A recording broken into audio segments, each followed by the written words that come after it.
дизайнером. Это Маша, я для тебя технолог только тогда. И все, я ей просто рассказываю, как этот процесс. И она говорит, по-настоящему. Еще спрашивает меня, такая настырная девочка. Я говорю, да, все по-настоящему.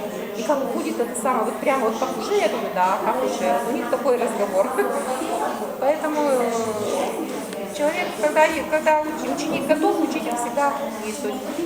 А вот материалы, краски, вот это вот все они сами? Конечно, Да? художественные материалы всегда традиционно свои.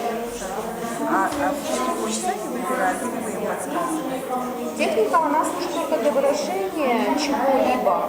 То есть, если я пришла сегодня грустная, хочется плакать, то есть специально такая техника, которая позволяет это сделать.